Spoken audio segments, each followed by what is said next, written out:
As the weeks went by, Harris was settling into his job well at Killdane.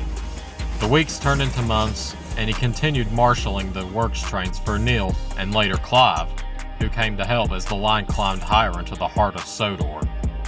Due to him always working in the yard, this attracted the attention of many passengers who stood on the platform and watched the unusual engine at work.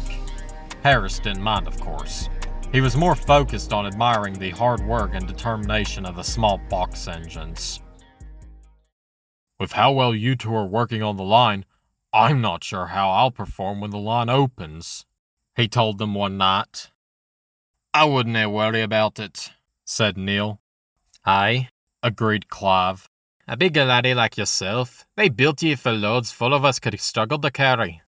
"Adding on to that," continued Neil, "the wee passengers must be looking forward until you start running trains, with the way you've been handling things."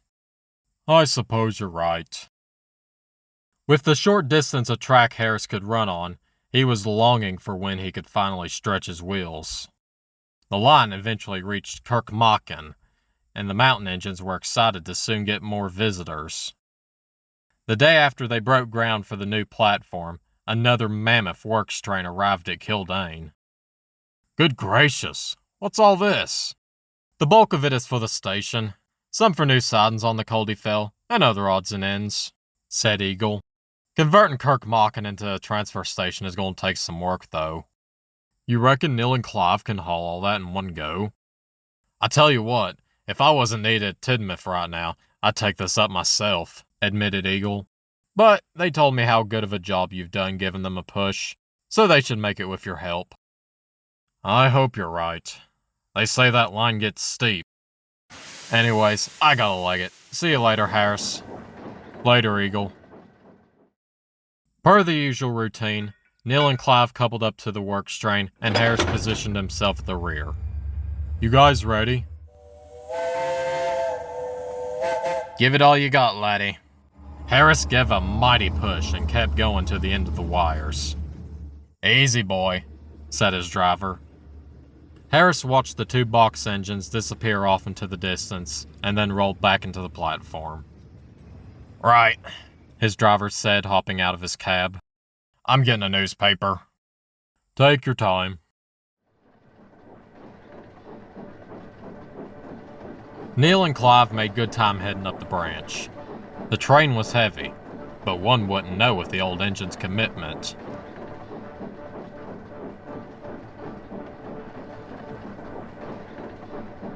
They were about halfway between Abbey and Kirkmachen when Clive felt something odd. "Neil?" "Yes?" "Something didn't feels right. Something didn't tells me much. It's like... Ugh, no."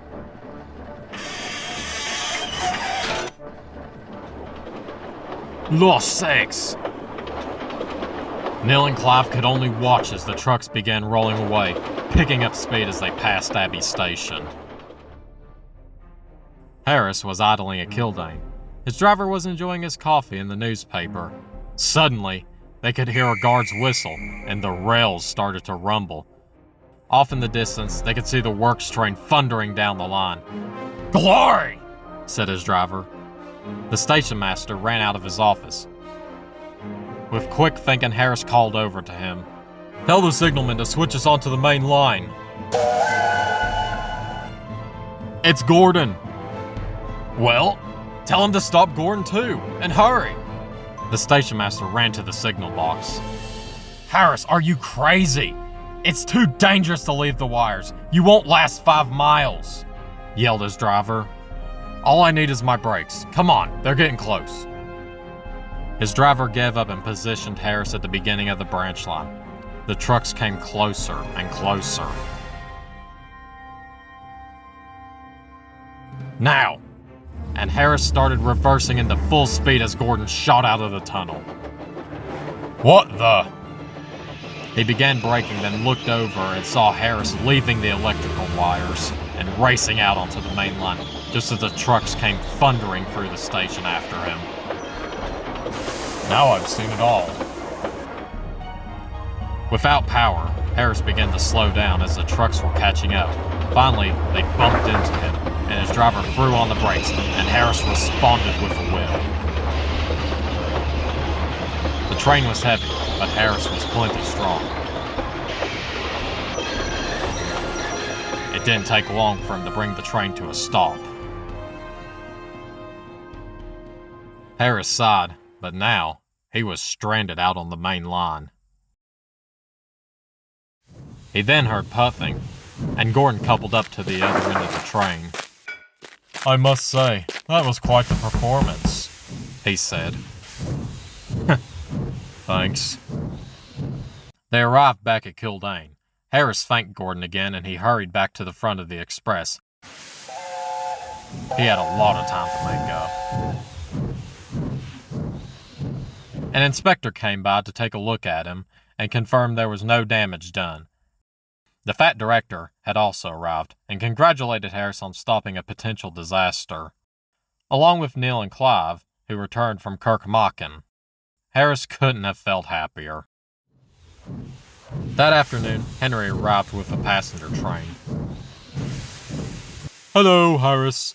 I hear a well done is in order." "Thank you, Henry. And I also heard Gordon brought you back to the station." "Aye, he did. Which surprised me. I thought he would have complained about pulling trucks." "Funny story. His crew told mine that Gordon threw a massive fit over it." "Ah, now that sounds about right." "Aye. He showed up when he was reminded the express would be delayed longer if he didn't clear the main line." "Well, we gotta look after the people along our lines. Isn't that what you engines say?" "Indeed. But I think Gordon was more afraid of being put on goods work if he didn't do anything." The two engines laughed. Harris would later have similar conversations with the other engines, which got him more excited over time, as the line was getting closer to completion.